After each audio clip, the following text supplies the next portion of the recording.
اگر آپ یہ چاہتے ہیں کہ لوگ آپ کی بات کو اچھی طرح سمجھیں، جو آپ انہیں اپنے الفاظ کے ذریعے سمجھانا چاہتے ہیں، جو بات ان کے ذہنوں میں ڈالنا چاہتے ہیں، اور آپ یہ چاہتے ہیں کہ وہ میری بات کو جلدی پک کر لیں، جلدی سمجھ جائیں، تو آپ کو کچھ رولز ہیں ان کو فالو کرنا پڑے گا۔ اگر آپ نے اشارات کا دھیان کرنا ہے، اشارات مطلب جو آپ بات کر رہے ہیں اس کے مطابق آپ کی باڈی بھی حرکت کرنی چاہیے۔ مثال کے طور پر آپ آسمان کی بات کر رہے ہیں تو آپ کے ہاتھ کا جو اشارہ ہے وہ آسمان کی طرف ہونا چاہیے، نہ کہ زمین کی طرف۔ یہ بھی خاص خیال رکھنا ہے۔ جب آپ آسمان کی بات کر رہے ہیں تو اشارہ اوپر کی طرف، جب آپ زمین کی بات کر رہے ہیں تو اشارہ زمین کی طرف۔ اور اشارات کی اتنی زیادہ اہمیت ہے، ہاتھوں سے جب آپ اشارے کرتے ہیں اس کی اتنی اہمیت ہے کہ آدھی بات جو ہے لوگ آپ کے اشارات سے سمجھ جاتے ہیں، کہ جس طرح آپ اشارے کر رہے ہیں، جس طرح آپ حرکت دے رہے ہیں اپنے بازوؤں کو، لوگ آدھی گفتگو آپ کی باڈی لینگویج یعنی اشارات سے سمجھ جاتے ہیں۔ دوسرا جو اصول ہے وہ یہ، دوسرا اصول جو ہے وہ یہ ہے کہ آنکھوں کا تعلق، جسے ہم آئی کانٹیکٹ بھی کہتے ہیں، انگلش میں آئی کانٹیکٹ کہتے ہیں، یعنی آنکھوں کا تعلق بنا کے رکھنا ہے، سامعین کی آنکھوں میں آنکھیں ڈال کر ان سے گفتگو کرنی ہے۔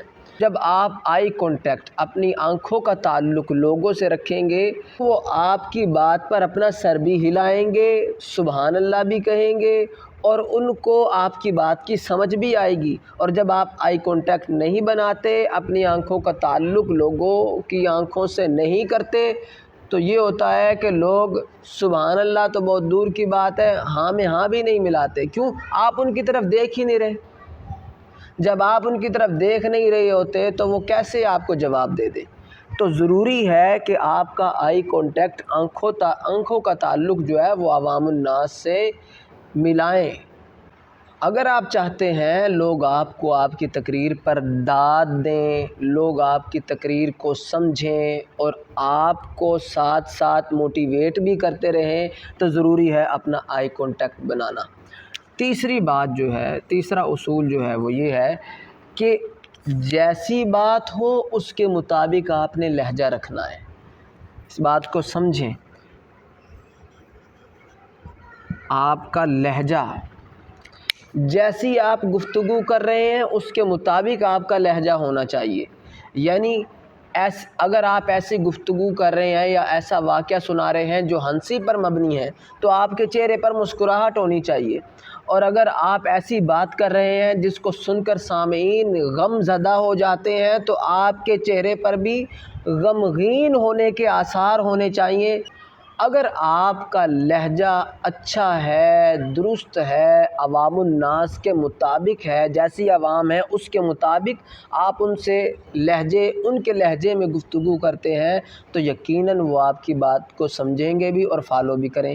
یہاں لہجے سے مراد یہ بھی ہے کہ آپ کا لہجہ گرج والا ہے یا خوش الحان ہے، یعنی آپ نرمی سے گفتگو کر رہے ہیں یا جوش کے انداز میں گفتگو کر رہے ہیں۔ اور یاد رکھیں، آڈینس آپ کو لہجے کی وجہ سے پسند کرتے ہیں، یہ اکثر و بیشتر خطباء کو معلوم نہیں ہوتا۔ لوگ، آپ نے دیکھا ہوگا، لوگ انہی کو اکثر سنتے ہیں جن کا لہجہ ہوتا ہے۔ مثال کے طور پر ایک حدیث میں بیان کرتا ہوں، ایک حدیث آپ بیان کرتے ہیں، ایک حدیث دوسرا شخص بیان کرتا ہے۔ یہ بھی مثال چھوڑ دیں، میں آپ کو بڑے علماء کی مثال دیتا ہوں۔ ایک حدیث رضا ثاقب مصطفی صاحب بیان کرتے ہیں، ایک حدیث مولانا طارق جمیل صاحب بیان کرتے ہیں، ایک حدیث جو ہے طاہر القادری صاحب بیان کرتے ہیں۔ اب فن خطابت میں میرے نزدیک تو ڈاکٹر طاہر القادری صاحب ہیں۔ ان حدیث ایک ہی ہے، حدیث ایک ہی ہے، بیان کرنے والے تین لوگ ہیں اور تینوں کا لہجہ مختلف ہے۔ اب آپ دیکھیں کہ لوگ کس کو زیادہ سنتے ہیں، کس کو پسند کرتے ہیں، کس کی طرف کھینچے چلے جاتے ہیں۔ وہ کیا چیز ہے؟ وہ لہجہ ہے، لہجہ کھینچتا ہے۔ آپ نے اپنا لہجہ بنانا ہے کہ آپ کس انداز میں لوگوں سے گفتگو کرتے ہیں۔ تو اگر آپ چاہتے ہیں کہ لوگ آپ کی باتوں کو سمجھیں، آپ کی تقریر کو سمجھیں، آپ کی طرف متوجہ رہیں، تو ان 3 اصولوں کو فالو کریں جو باڈی لینگویج سے متعلق ہے۔ آپ کا کوئی سوال ہو کمنٹ میں بھی کر سکتے ہیں، واٹس ایپ بھی کر سکتے ہیں۔ السلام علیکم ورحمۃ اللہ وبرکاتہ۔